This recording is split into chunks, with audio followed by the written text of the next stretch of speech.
بڑے بڑوں نے حضور علیہ السلام کی شان کو بیان کیا.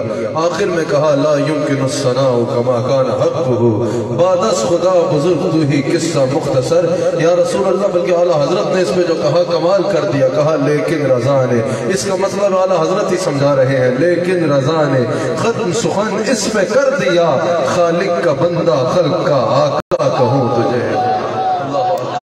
حضور علیہ السلام کو اللہ تعالیٰ نے ایسی عظمتیں عطا فرمائی ہیں جس کی کوئی انتہا نہیں ہے. اور پھر اللہ نے حضور علیہ السلام کو تمام عظمتیں عطا فرمائی، اور پھر حضور علیہ السلام کو کائنات کے لیے تقسیم فرمانے والا بنا دیا. کائنات میں اللہ تعالیٰ کی نعمتوں کے خزانے لوٹانے والوں کو بانٹنے والا اللہ نے حضور علیہ السلام کی ذات اقدس کو بنا دیا.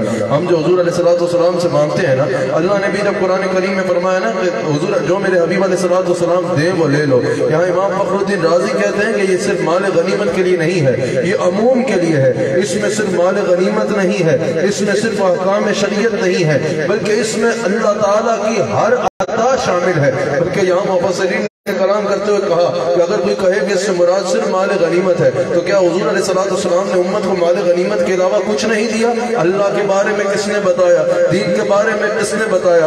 احکام دین کے بارے میں کس نے بتایا؟ یہ قرآن کہاں سے ملا؟ یہ سارے احکام کہاں سے ملے؟ کیا حضور علیہ السلام نے امت کو مال غنیمت کے علاوہ کچھ نہیں دیا؟ جواب یہ ہے حضور نے صرف مال غنیمت ہی نہیں بلکہ سب کچھ دربار مصطفیٰ سے ملا ہے.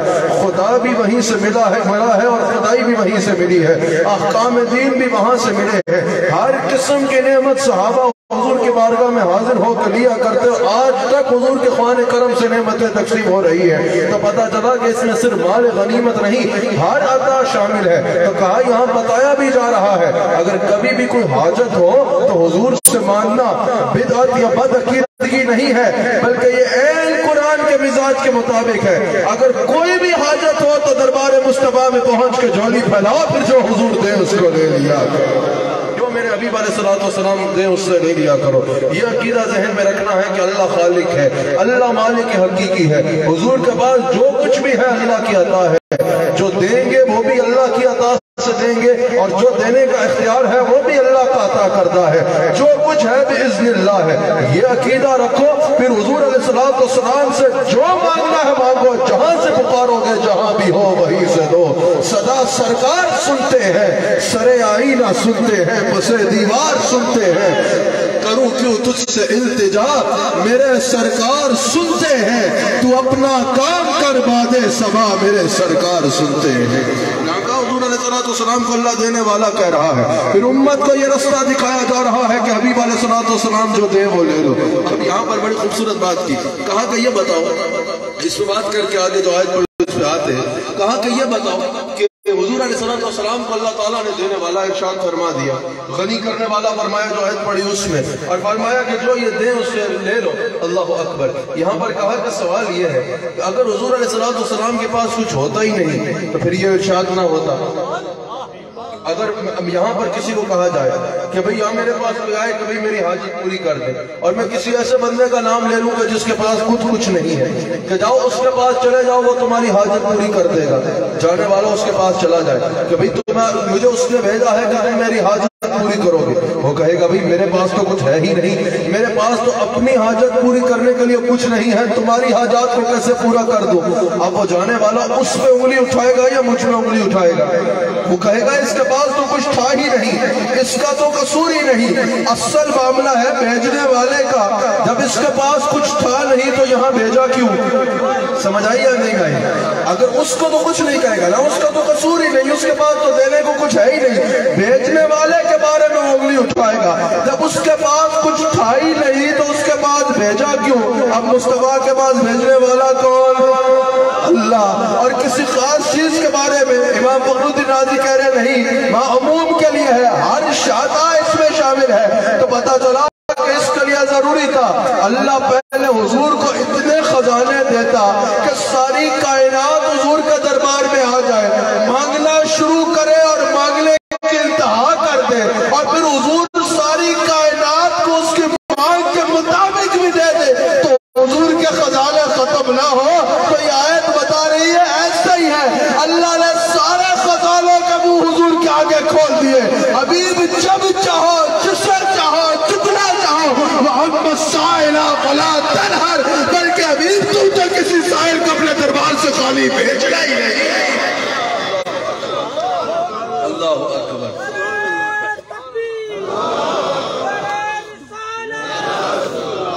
یہی وجہ ہے کہ بخاری میں موجود ہے، حضرت جابر رضی اللہ تعالیٰ عنہ کہتے ہیں کہ میں نے جتنا عرصہ حضور کی بارگاہ میں گزارا نا، میری نظر حضور علیہ السلام کے رہتی، حضور کے معاملات کو میں زیارت کرتا رہتا، حضور بات کیسے کرتے ہیں، حضور اٹھتے کیسے ہیں، حضور بیٹھتے کیسے ہیں، حضور کلام کیسے فرماتے ہیں، حضور مسکراتے کیسے ہیں، حضور چلتے کیسے ہیں، کہا میری ساری نظر حضور کے چہرے انور پہ ہوتی۔ حضرت جابر کہتے ہیں میں نے کوئی چیز ایسی نہیں دیکھی جو حضور کے دربار میں نہیں ہے، جب جس نے جو مانگا حضور نے عطا کر دیا، جب جس نے جو چاہا کہا حضور نے کر کے دکھا دیا۔ جابر کہتے ہیں ایک چیز ہے جو میں نے حضور کی بارگاہ میں نہیں دیکھی۔ لوگوں نے کہا جابر یہ کون سی چیز ہے جو حضور کی بارگاہ میں نہیں ہے؟ کہا ایک لفظ نہیں ہے جو میں نے لا آتے حضور کی زبان پہ نہیں سنا، جس نے جو مانگا حضور نے اس کو عطا کر دیا۔ اعلیٰ حضرت کہتے ہیں نا سب جوہروں کا اصل تیرا جوہر غیرہ۔ اعلیٰ حضرت نے کمال کر دیا، کہا کہ مانگیں گے مانگے جائیں گے، منہ مانگی پائیں گے، سرکار میں نہ لا ہے نہ حاجت اگر کی ہے۔ کہا مانگیں گے، لوگوں نے کہا نہیں مانگا، کہا ہم مانگے جائیں گے، پھر منہ مانگی پائیں گے، مانگیں گے مانگے جائیں گے، پھر منہ مانگی پائیں گے،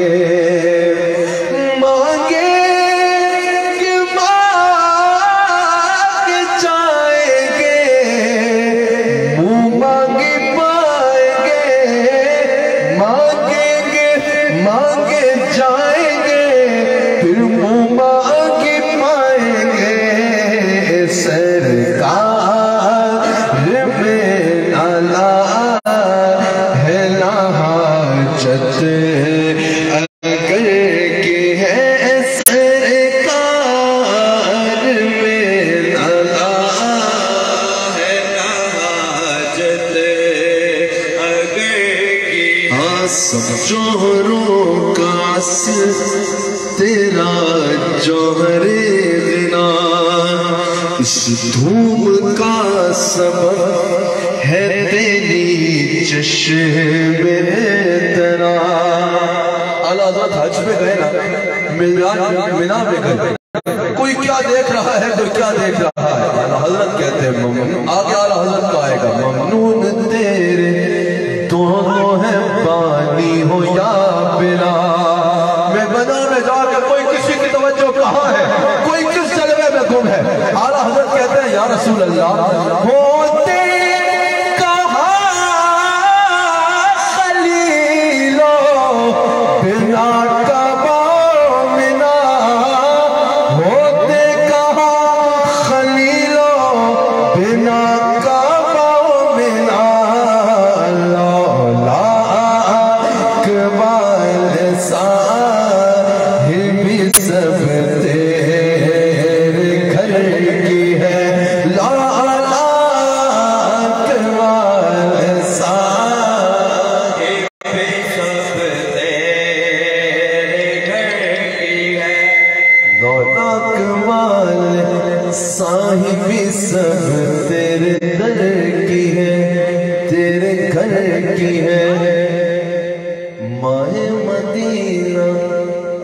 اپنی تجلی عطا کرے، یہ جلدی چاندنی تو پہر کی ہے، قسمت میں لاکھ پیچ سو کچھ ہزار پر، قسمت میں لاکھ پیچ ہو سو کچھ ہزار پر، یہ ساری گوتی ایک تیری سیدھی نظر کی ہے، یہ ساری گوتی ایک تیری سیدھی نظر کی ہے۔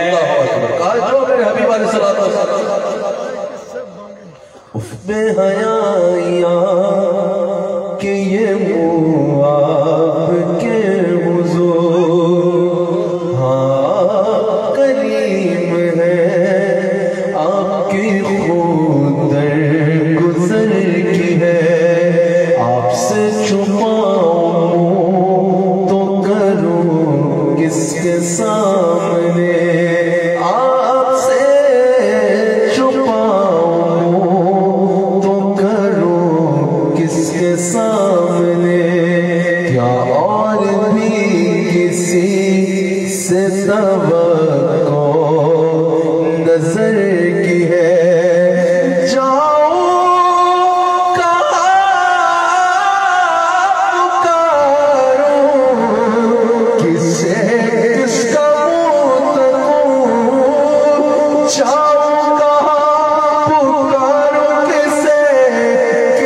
سگے بے ہنر کی ہے کیا گرس شار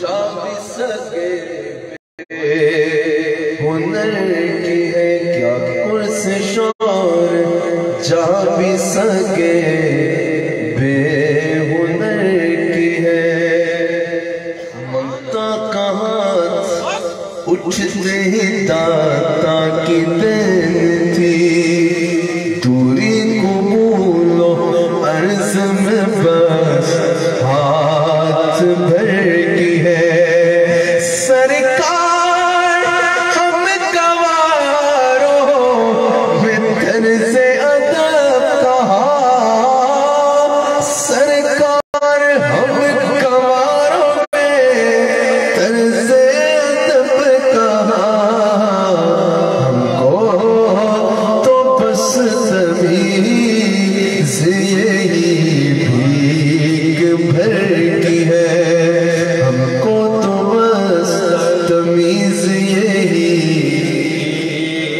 بھیگ بھر کی ہے پھر حضور علیہ السلام کی شان بیان کرتے ہوئے اللہ کریم ارشاد فرماتا ان اغناہم اللہ ورسولہ من فضلہ اللہ اکبر کیا خوب ترجمہ کیا حضرت نے اس کا کہا ان کو دولت مند کیا اللہ نے اور اس کے رسول نے اپنے فضل سے کہا دولت مند کرنا ایک فعل ہے کسی کو عطا کرنا کسی کو دولت مند کر دینا کسی کو غنی کر دینا یہ ایک فعل ہے کہا کہ جیسے اللہ تعالیٰ نے غنی کرنے کی نسبت اپنے ساتھ کی ویسے ہی اپنے حبیب علیہ السلام کے ساتھ کی یعنی جیسے خود کو دولت مند کرنے والا کہا ویسے ہی اپنے حبیب علیہ السلام کو دولت مند کرنے والا کہا جیسے خود کو عطا کرنے والا کہا ویسے ہی اپنے حبیب علیہ السلام کو عطا کرنے والا کہا اب کہاں گئے وہ لوگ اعلیٰ حضرت نے تو یہاں تک کہا کہ یہی وہ مقام ہے کہ غیظ میں جل جائے بے دینوں کے دل کہاں گئے وہ لوگ جو کہتے ہیں کہ حضور کچھ لے نہیں سکتے یا حضور سے مانگنا مناسب نہیں اعلیٰ حضرت کہتے ہیں آپ بتاؤ نا اب بتاؤ جو بولگیاں مارتے ہو اب کہاں جاؤ گے اللہ نے جیسے خود کو عطا کرنے والا کہا ویسے ہی اپنے حبیب کو بھی عطا کرنے والا کہا اللہ نے جیسے خود کو دینے والا کہا ویسے ہی اپنے حبیب کو دینے والا کہا پھر اعلیٰ حضرت نے ایک لائن لکھی استغاثے کی یہ بتانے کے لیے کہ اس آیت سے پتہ چل رہا ہے یوں بھی حضور سے مانگنا جائز ہے اعلیٰ حضرت کہتے ہیں یا رسول اللہ احمد رضا کو اور تمام اہل سنت کو اپنے فضل سے غنی کر دیا اس سے پتہ چلا بات بتا رہے ہیں اعلیٰ حضرت کہ حضور سے یوں مانگنا بھی جائز ہے اب یہاں مفسرین نے اس آیت پہ کلام کرتے تسبیح کو ذرا کم کر دیا مفسرین نے اس آیت پہ کلام کرتے ہوئے کہا کہ اللہ تعالیٰ نے فرمایا ان اغناہم اللہ ورسولہ دو کا ذکر کیا پھر فرمایا من فضلہ وہ ضمیر ذکر فرمائی جو واحد کے لیے آتی ہے اگر کوئی کہے کہ حسان نصیب الرحمان اور اس کے ساتھ فلاں اس محفل میں آ رہا ہے گرامیٹکلی یہ جملہ غلط ہوگا اگر کوئی کہے کہ حسان نصیب الرحمان and his friend is coming in the محفل یہ جملہ غلط ہوگا کہا جائے گا they are coming in the محفل ایک کے لیے واحد ہوگا ایک سے زیادہ کے لیے جمع ہوگا اسی طرح عربی میں ایک کے لیے واحد ہوگا دو کے لیے تسنیہ ہوگا تین یا اس سے زیادہ کے لیے جمع ہوگا اللہ کے کلام میں غلطی کا تصور کرنا ہی کفر ہے اللہ کے کلام میں غلطی نہیں ہو سکتی اللہ غلطی کر نہیں سکتا لیکن اللہ یہاں دو کا ذکر فرما رہا ہے پھر تسنیہ نہیں جمع نہیں ہوں ضمیر ذکر فرما رہا ہے جو واحد کے لیے ہے اغناہم اللہ ورسولہ من فضلہ مفسرین کہتے ہیں یہ ہوں ضمیر بتا رہی ہے بخدا خدا کا یہی ہے در نہیں اور کوئی مفر مکر جو وہاں سے ہو یہی آکے ہو جو وہاں نہیں وہ یہاں ہے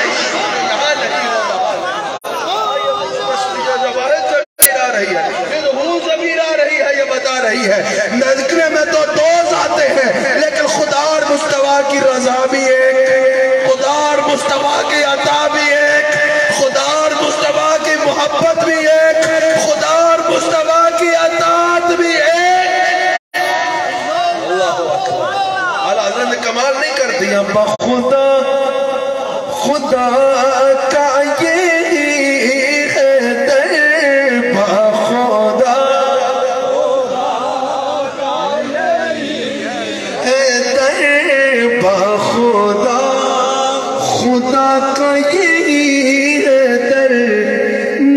اور کوئی مفر مگر جو وہاں سے ہو یہی آ کے ہو جو یہاں نہیں وہ وہاں نہیں جو وہاں سے ہو یہی آ کے ہو جو یہاں نہیں وہ وہاں کمال تو کیا ہے نا یار احمد رضا صحیح کہا تھا کہ ملک سخن کی شاعری تم کو رضا مسلم جس راہ چل دیے ہو سکے میں چاڑ دیے یہ لفظ دبے لچے کا جو استعمال اعلیٰ حضرت نے کیا ہے نا بڑے بڑے اہل زبان نے اعلیٰ حضرت کے اس شعر کو پڑھ کے قلم رکھ دیے کہ احمد رضا تو نے انتہا کر دی یہ جو عرب تھے نا ان کو اپنی زبان پہ بڑا ناز تھا ان کو اپنی فصاحت پہ بڑا ناز تھا دوسرے کو عجمی کہتے تھے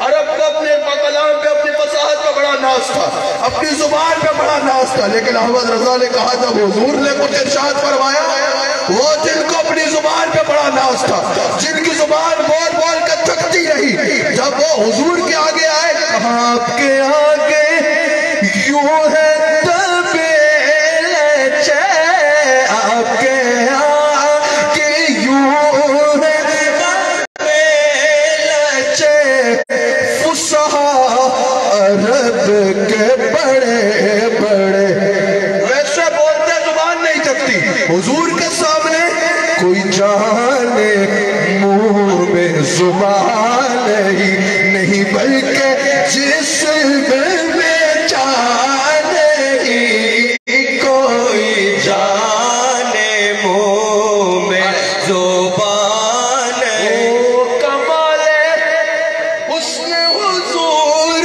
ہے یہ کمال حسن حضور ہے کہ غمال نقص جہاں نہیں یہی پھول خار سے دور ہے یہی شمع ہے کہ دعا نہیں یہی پھول اعلیٰ حضرت کو کسی نے کہا کہ ریاست نامپارہ کو جو امیر ہے اس کی ذرا منقبت کہتے ہیں اس کی خواہش ہے کہ آپ اس کی شان میں کچھ کہیں حضرت اگر اس کی شان میں کچھ کہہ دیا نا تو بڑا فائدہ ہوگا وہ بڑا نوازتا ہے اگر آپ نے اس کی شان میں کچھ کہا تو آج تک جتنے قصیدہ لکھتے ہیں وہ پہلے تو سارے بھول جائے گا اعلیٰ حضرت ذرا اس کی ثنا کر دے ذرا اس کی شان میں کچھ کہہ دے قصیدہ بہت نوازتا ہے قصیدہ تو لکھا لیکن کیا لکھا کروں کہا کروں مدحا اہل در رضا پڑے اس بلا میں میری بلا میں گدھا ہوں اپنے کریم کا میں گدھا ہوں اپنے کریم کا میرا دل پارا ناری میں گدھا ہوں اپنے کریم کا ان اغناہم اللہ ورسولہ من فضلہ ان کو غنی کیا دولت مند کیا اللہ نے اور اس کے رسول نے اپنے فضل سے یہاں مبصرین نے لکھا حضرت امام جعفر صادق کی بارگاہ میں امام ابو حنیفہ حاضر ہے امام ابو حنیفہ حاضر ہے امام جعفر صادق کی بارگاہ میں اور یاد رکھنا کوئی بھی ولی تب تک ولی نہیں بنتا کوئی بھی عالم کا تب تک علم میں نافع نہیں بنتا کوئی بھی شیخ تب تک شیخ نہیں بنتا کوئی بھی محدث تب تک محدث نہیں بنتا کوئی تب تک مقبول ہوتا ہی نہیں جب تک اس میں اہل بیت کا ٹھپا نہ لگ جائے ہمیں نہ بتاؤ کہ اہل بیت کی تعظیم کیا ہے ہم تو نسل در نسل اہل بیت کے در کے نوکر ہیں اور ہمیں اہل بیت کی جو تعظیم ہے وہ آج کے کسی بندے سے نہیں سیکھنی ہمیں اہل بیت کا ادب کرنا ابو بکر نے سکھایا ہے عمر نے سکھایا ہے عثمان نے سکھایا ہے مولا علی نے سکھایا ہے صحابہ رسول نے سکھایا ہے مجدد الفسانی نے سکھایا ہے امام ابو حنیفہ نے سکھایا ہے امام احمد رضا نے سکھایا ہے ارے تمہیں کیا پتا اہل بیت کیا ہے احمد رضا سے پوچھ جو آپ کی نسل پاک میں ہے، بچہ بچہ نور کا، آپ اہل نور، آپ کا سب گھرانہ کیا بات، نعرہ تکبیر، ہاتھ اٹھا کے معاشرہ، نعرہ رسالت، نعرہ رسالت، نعرہ تحقیق، نعرہ حیدری، نعرہ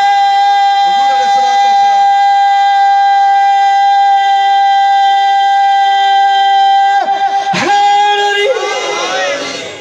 اللہ اکبر۔ حضور علیہ السلام کے آل کا شہزادے امام جعفر صادق کی بارگاہ میں حضرت امام ابو حنیفہ بیٹھے ہیں، نعمان بن ثابت بیٹھے ہیں، علم حاصل کر رہے ہیں۔ حضرت امام ابو حنیفہ کہتے ہیں میرے استاد جعفر صادق نے کھانا کھایا، اور کھانے کے بعد ہاتھ اٹھائے، کہا یا اللہ تیرا شکر اور تیرے حبیب کا شکر۔ امام ابو حنیفہ کہتے ہیں کیونکہ میں پڑھ رہا تھا، میں نے پوچھا حضور اللہ کا شکر تو سمجھ میں آیا، یہ بتائیے یا حضور کا شکر جو کیا؟ امام ابو حنیفہ کہتے ہیں میرے استاد نے کہا نعمان کیا تو نے یہ آیت نہیں پڑھی اَنَّغْنَاهُمُ اللَّهُ وَرَسُولُهُ مِنْ فَضْلِهِ؟ کہا حضور پڑھی ہے۔ کہا جب اللہ اپنے اور اپنے حبیب کے عطا میں فرق نہیں کرتا تو ہم کیسے کرتے ہیں؟ پتا چلا کہ حضور علیہ السلام سے مانگنا صرف مناسب ہی نہیں بلکہ قرآن کے عقیدت کے مطابق ہے۔ اور اگر وَلَوْ أَنَّهُمْ إِذْ ظَلَمُوا أَنفُسَهُمْ جَاءُوكَ فَاسْتَغْفَرُوا اللَّهَ وَاسْتَغْفَرَ لَهُمُ الرَّسُولُ لَوَجَدُوا اللَّهَ تَوَّابًا رَحِيمًا، یہاں وَاسْتَغْفَرَ لَهُمُ الرَّسُولُ کو پیش نظر رکھا جائے تو پھر یہ کہنا ہوگا حضور سے مانگنا صرف جائز ہی نہیں، حضور سے مانگنا صرف مناسب ہی نہیں، بلکہ اگر اللہ کو راضی کرنا ہے تو حضور سے مانگنا اللہ کا حکم ٹھہرا۔ سمجھ آئی بات؟ اللہ اکبر، اللہ اکبر۔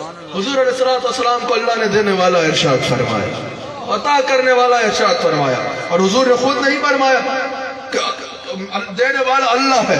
انما لقاسم واللہ یعطی، اب یہاں انما ہے، یہ انما بھی جو ہے یہ کلمہ حصر ہے، جیسے اردو میں آپ لفظ صرف کہتے ہیں، اگر کوئی کہے اس نے فلم افسانہ نصیب الرحمان نے تقریر کی مطلب اور ہوگا، مطلب ہوگا شاید کسی اور نے بھی کی، لیکن اگر کہا جائے کہ صرف افسانہ نصیب الرحمان نے تقریر کی تو مطلب ہے کہ ادھر افسانہ نصیب الرحمان کے علاوہ کسی نے تقریر نہیں کی۔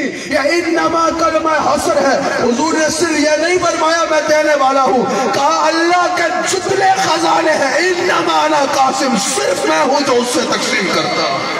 اب اگر کیونکہ انما آ گیا، اگر کوئی جاننا چاہے کہ کب سے دیتے ہیں حضور تو اللہ موت اللہ یعطی، جب سے اللہ دیتا ہے تب سے حضور دیتے ہیں۔ حضور کو اللہ نے دیا، پھر اللہ نے جس کو دیا دست مصطفیٰ سے دیا۔ مصنف عبد الرزاق نے جو حدیث جابر نقل کی وہ تفصیل سے اس کی گواہ ہے۔ پھر کس کو حضور دیتے ہیں؟ کہا جس کو اللہ دیتا ہے اس کو حضور دیتے ہیں۔ حضور کیا کیا دیتے ہیں؟ کہا جو اللہ دیتا ہے وہ سب کچھ حضور دیتے ہیں۔ کہا کب تک حضور دیں گے؟ کہا جب تک اللہ دے گا تب تک حضور دیں گے۔ اب یہ بھی بخاری کی حدیث ہے، حضور نے فرمایا اللہ نے مجھے زمین کے تمام خزانوں کی چابیاں دی ہیں۔ امام عبد الرؤف مناوی کہتے ہیں اس حدیث سے پتہ چلا، اس بخاری کی حدیث کی تشریح بیان کرتے ہوئے کہتے ہیں کہ اس حدیث سے بخاری سے پتہ چلا کہ اب قیامت تک اللہ کے کسی خزانے سے کوئی چیز نہیں نکلے گی جب تک خزانے میں دست مصطفیٰ نہیں جائے۔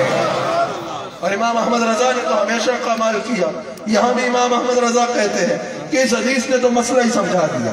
حضور سے مانگنے پہ جو لوگ یہ کہتے ہیں جب ہم حضور سے مانگتے ہیں، بعض لوگ آ کے یہاں پر اپنی بکواس کرتے ہیں بھئی حضور سے مانگنا جائز نہیں۔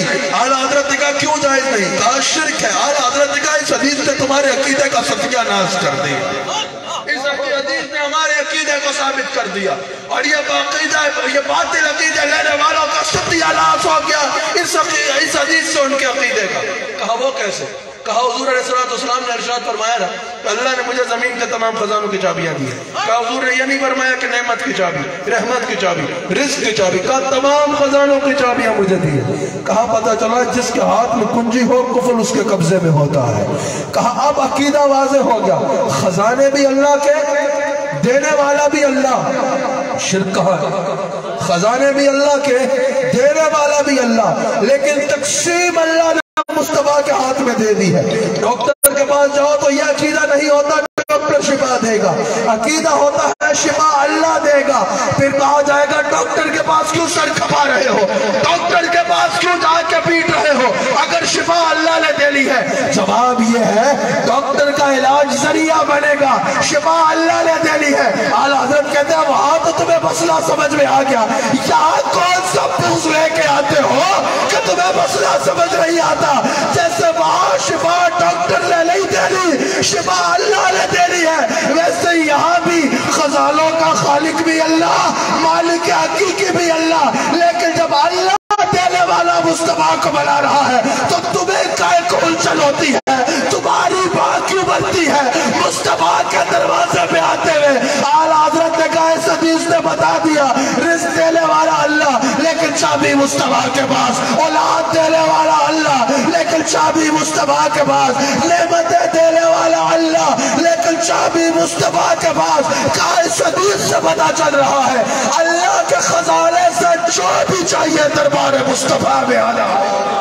ان کے ہاتھ میں ہر کنجی ہے, مالک کل کہلاتے یہ ہے, انا آتیناک الکوثر, ساری کثرت پاتے یہ ہے, رب ہے موتی یہ ہے قاسم, رزق اس کا ہے, کھلاتے یہ ہیں, جلتی جان بجھاتے یہ ہیں, روتی آنکھ ہنساتے یہ ہے, ماتم گھر میں ایک نظر سے شادی شادی رچاتے یہ ہیں, باپ جہاں بیٹے سے بھاگے لطف وہاں فرماتے یہ ہیں, ماں جب اکلوتے کو چھوڑے آہا کہہ کر بلاتے یہ ہیں, مرکز میں بندوں کو تھپک کر میٹھی نیند سلاتے یہ ہیں, فلم سلم کی ڈھارس سے پل سے پار لگاتے یہ ہیں, اپنے بھرم سے ہم حلقوں کا پلہ بھاری کراتے یہ ہیں, ٹھنڈا ٹھنڈا میٹھا میٹھا پیتے ہم ہیں, پلاتے یہ ہیں, لاکھ بلائے کروڑوں دشمن کون بچائے بچاتے یہ ہیں, ارے کسرے دلا تک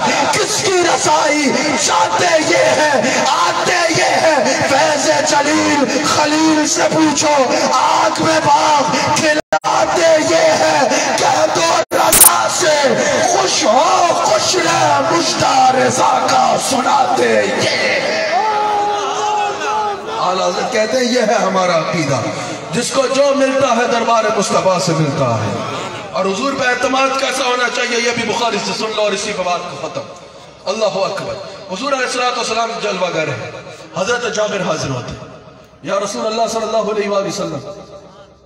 وہ کہتے ہیں جب میں ان کے والد کا انتقال ہوا تو میں مقروض ہو گیا اور حضور کی بارگاہ میں گیا اور کہا یا رسول اللہ بہت مقروض ہو چکا ہوں, قرضہ لینے وقت بہت سارے لوگوں سے قرضہ لیا ہے, لوٹانے کے لیے مال نہیں ہے, حضور کرم فرمائے. اللہ اکبر. میرے آقا علیہ السلام نے فرمایا جابر تیرے پاس کیا ہے؟